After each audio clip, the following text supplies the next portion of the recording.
क्योंकि हमने हर एक पोस्ट के लिए 4 आदमियों का या कम से कम 3 आदमियों का पैनल आजाद साहब को देना है। उसमें से आजाद साहब एक आदमी को उठाकर उस पोस्ट पे तैनात करेंगे। इसी तरीके से डिस्ट्रिक्ट कमेटी आपकी है, डिस्ट्रिक्ट कमेटी में भी आप प्रपोज करेंगे नाम, प्रेसिडेंट के लिए नाम करेंगे, प्रपोज जनरल सेक्रेटरी के लिए करेंगे। हमको आपकी वर्किंग कमेटी बनानी है जो डिस्ट्रिक्ट लेवल पे भी 31 से 51 तक हो सकती है और जोनल लेवल पे भी 31 से 51 तक हो सकती है। ये इस तरीके से आपका पहले ये 2 चीजें जब बन जाएंगी, जोनल कमेटी और district committee, zonal committee district committee बनने के बाद जोनल कमेटी के जोमा जो बनेंगे और डिस्ट्रिक्ट कमेटी के जो लोग जोमा बनेंगे, जो अहदेदार बनेंगे, वो लोग ब्लॉक्स में जाके और पंचायत में जाके पंचायत बॉडी बनाएंगे, ब्लॉक बॉडी बनाएंगे और जहां पर टाउन है, जहां पर आपके वार्ड है, वार्ड बॉडी बनाएंगे। वो भी अपना पैनल देंगे। फैसला इसका 3 में से किसको प्रेसिडेंट बनना है, किसको सेक्रेटरी बनना है, वो फैसला आजाद साहब। उसमें किसी और आदमी का कोई हाथ नहीं, किसी और आदमी को कुछ नहीं करना है। हम सिर्फ आपसे नाम पूछेंगे, जो नाम आप नेक नीति से देंगे। और आजाद साहब ने ऑफिस बेरर के लिए हमको कुछ शराइतें भी रखी हैं कि ऑफिस बेरर की शराइत क्या है, कौन ऑफिस बेरर हो सकता है। देखिए, पार्टी हमारी अभी नई बनी है, कोई बहुत सारा पैसे वगैरह नहीं है। कुर्बानी देने की बात है आप सबकी, और कुर्बानी दे के अगर नताइज अच्छे निकलते हैं तो आपको फिर इंशाल्लाह वही रियासत मिलेगी, वही हुकूमत मिलेगी जो हुकूमत गुलाम नबी आजाद साहब ने 2006 से लेकर 2008 तक आपको दी थी, जिसके लिए मुझे कोई शक नहीं है कि आप में से कोई भी इंसान ये सोचता हो कि गुलाम नबी आजाद साहब ने किसी तरह की कमी रखी थी उस काम करने में। अब ये लेन देन है, लेन देन इसलिए है, मैंने इसीलिए कहा आपको कि हम भाई हैं, हम साथी हैं, हम वर्कर और लीडर नहीं हैं। जैसे आप में से कोई फर्क दबाया जाए वैसे मैं हूं, कोई फर्क नहीं, ताकि वो फर्द वाहिद भी अपनी जिम्मेदारी समझे और मैं भी अपनी जिम्मेदारी समझूं। जिम्मेदारी के बगैर नहीं होगा। ग्रुप बंदी में नहीं पड़िएगा खुदा के। मैं सबको यही बोलता हूं, अभी ये चूजा अंडे में ही है। अगर इसको अभी से हम इन चीजों में डालेंगे तो पता नहीं ये फटेगा भी अंडा या नहीं फटेगा। इसलिए किसी किस्म की ग्रुप बात, किसी किस्म, देखिए कोई आदमी, आप सब एक है, सब भाई भाई हैं। कोई इंसान अगर आपको लीडरी के नाम पे एक दूसरे के खिलाफ करने की कोशिश करता है तो उसको साफ जवाब दीजिए और साफ उसको अपने आप से अलग कर दीजिए। आप ये सोचिए कि आप सबको कंधे से कंधा मिलाकर हाथ में हाथ डाल के चलना है, तभी ये इतना बड़ा चैलेंज जो है, इस चैलेंज को हम मुकम्मल कर सकते हैं, इस चैलेंज को कंप्लीट कर सकते हैं। आज आपको 9 साल हो गए जब क्या नाम है बीजेपी की गवर्नमेंट इस मुल्क में बनी। कई सवाल होते हैं, वो 1-2 चीजें मैं आपको बताना चाहूंगा। एक सवाल तो यहाँ पे बहुत ज्यादा लोग करते हैं और कहते हैं कि साहब ये डेमोक्रेटिक आजाद पार्टी जो है ये बी टीम आ गई है बीजेपी। मैं आपको सिर्फ एक बात बताना चाहता हूं, आप सब यहाँ पढ़े लिखे नौजवान हैं, मैं एक बात आपको बताना चाहता हूं। आजाद साहब लेजिस्लेटिव पार्टी के अपोजिशन के हेड रहे 8 साल राज्यसभा में। 8 साल के आप लोग आज किसी से कुछ छुपा नहीं है, गूगल से 8 साल के उनके आप वीडियो निकालिए, उनकी तकरीरें निकालिए। अगर आप में से किसी को कहीं पे, और यही आप लोगों को भी कहिए, अगर कहीं पे आप में से किसी को ये लगे कि गुलाम नबी आजाद साहब ने अपनी किसी तकरीर में, चाहे वो रियासत की रियलाइजेशन का मसला था, चाहे वो रियासत की ह्यूमन राइट्स का मसला था, चाहे वो यहाँ के लोगों का मसला, इंडस्ट्री का कहीं का मसला था, एक तकरीर में मुझे बताइए जहां पर आजाद साहब ने रियायत बख्शी हो बीजेपी के साथ। हमने नहीं बख्शी है रियायत, आजाद साहब ने रियायत नहीं बख्शी बीजेपी के साथ। जिस वक्त रिऑर्गेनाइजेशन हुआ उस वक्त गुलाम नबी आजाद साहब 4 घंटे राज्यसभा के फर्श पे बैठे रहे, 4 घंटे फर्श पे बैठे रहे और एजिटेट करते रहे। उस वक्त नेशनल कॉन्फ्रेंस के भी एमपी पार्लियामेंट में थे, लोकसभा में थे, इसने कुछ नहीं किया। उस वक्त अगर कुछ लोगों ने गुलाम नबी आजाद साहब के साथ इस मसले में बोला तो वही चंद एक लोग जो राज्यसभा में थे या कपिल सिब्बल थे या वो दूसरे जो दिल्ली से आनंद शर्मा थे, इन कुछ लोगों ने बोला, बाकी किसी ने नहीं। अगर किसी को शक हो, मेरे नौजवान, मेरे बच्चे, किसी को शक हो, मैं कहता हूं आप फिर वेरीफाई कीजिए, निकालिए, एक एक वीडियो देखिए, उसके बरक्स देखिए।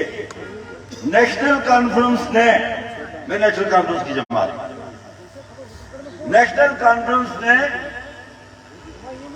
1998 में बीजेपी के साथ पावर शेयर की कि नहीं की? याद है ना आपको? याद है ना जब उमर साहब सेंटर में मिनिस्टर बने थे 1998 में।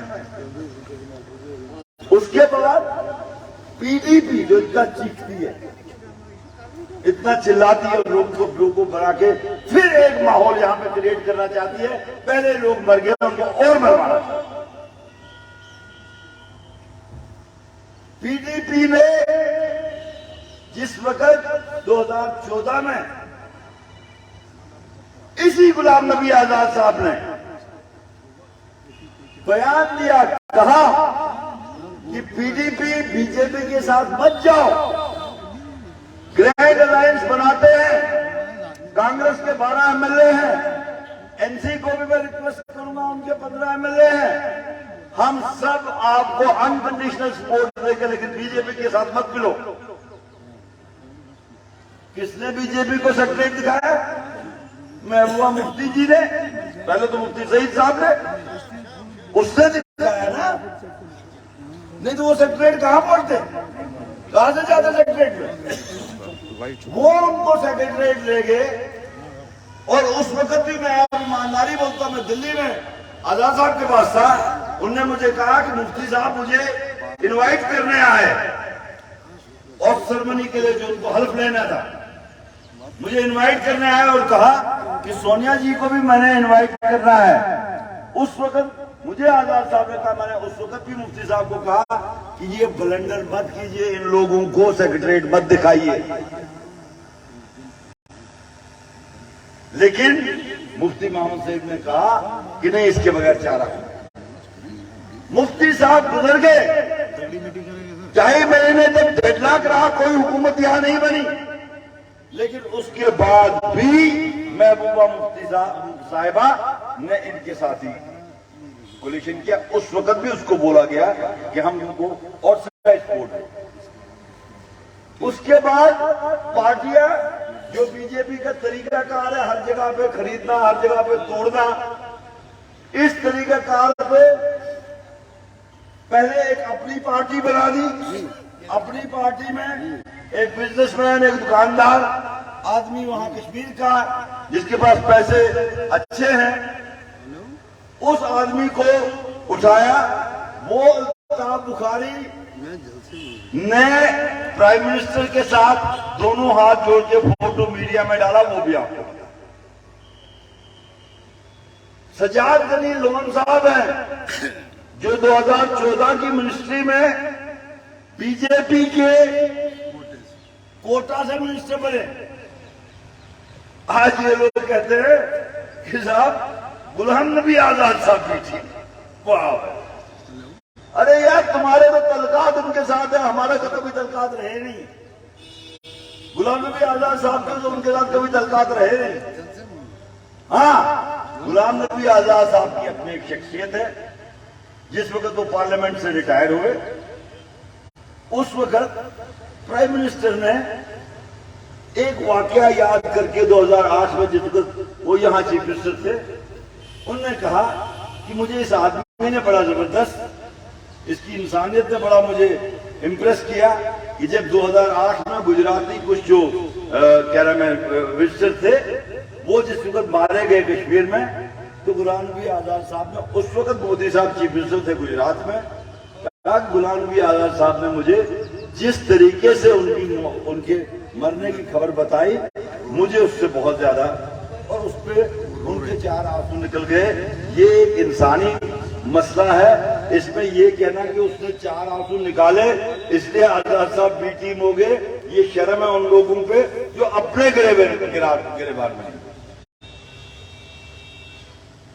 आप यकीन मानिए, मैं इतना कट्टर भी बीजेपी को अपोज करने वाला आदमी, अगर मुझे भी कल तक पता है इसका कोई ताल्लुक है, मैं उसी को छोड़ दूंगा पार्टी। आपको यकीन दिलाता, हमारा कोई ताल्लुक नहीं है बीजेपी के साथ। याद रखिए, हमारा स्लोगन है स्टेट को वापस लाना। हमारा स्लोगन है जहां की जमीन है,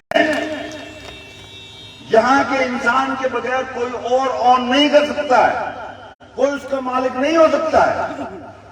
सिर्फ यहाँ का, इस रियासत का, मैं इसको यूनियन टेरिटरी कभी नहीं कहता हूं, मैंने इसको हमेशा रियासत ही कहा, इस रियासत का फर्द ही मालिक हो सकता है जमीन का। और इस रियासत में किसी भी बाहर के आदमी को नौकरी नहीं मिलेगी। नौकरी का हक सिर्फ और सिर्फ यहाँ के नौजवानों का होगा, बाहर का किसी का नहीं। ये 3 कमिटमेंट हम कर रहे हैं, और इंशाल्लाह अगर आप लोग हिम्मत करेंगे, आप ताकत रखेंगे, यकीन करिए आप कि ये 3 कमिटमेंट हम आपको इलेक्शन के बाद 2 महीने के अंदर अंदर कंप्लीट करके देंगे। जनाब आजाद साहब, जनाब आजाद साहब, लेकिन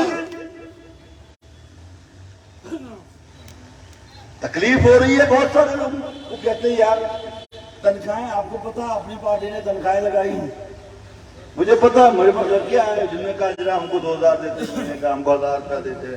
बाकी लोगों ने तनख्वाहें लगाई हैं। इनको परेशानी हो रही है कि हमने तनख्वाहें भी लगाई, हम इनको झूठ भी बोलते हैं, ये लोग इनको सच भी बोल रहे हैं, तब भी ये जमा हो रहे हैं, क्योंकि सच बोलने का जमाना रहा नहीं, सच कोई सुनना ही नहीं चाहता। हमने कहा 370 है, भैया हमारे पास ताकत नहीं है 370 को वापस लाने, लेकिन हमने भी वही कहा, नेशनल कॉन्फ्रेंस भी वही कह रही, पीडीपी भी वही कह रही, हमारे खिलाफ एक्सप्लाइट। हमने कहा कि भाई 370 का मसला जो है वो सुप्रीम कोर्ट में, 35A का भी और 370 का मसला सुप्रीम कोर्ट में है। सुप्रीम कोर्ट 370A को बहाल करती है, हम 4 हाथ बजा के ताली बजाएंगे सुप्रीम कोर्ट के फैसले की, वेलकम करेंगे। लेकिन हमारे पास नहीं, हम झूठा नारा देके लोगों को भरवाएंगे नहीं। बहुत नुकसान हुआ इस मुल्क का, बहुत नुकसान हुआ इस रियासत का, बहुत बेवाएं बन गई, बहुत यतीम हो चुके हैं। अब खुदारा इन लोगों को भी किसी भी तरीके से उस तरफ मत धकेलिए, इन लोगों को उस तरफ मत ले जाइए। ये कुछ चीजें, 2-3 चीजें मैं आपसे बोलना चाहता था, टाइम भी कम है, आप लोगों को भी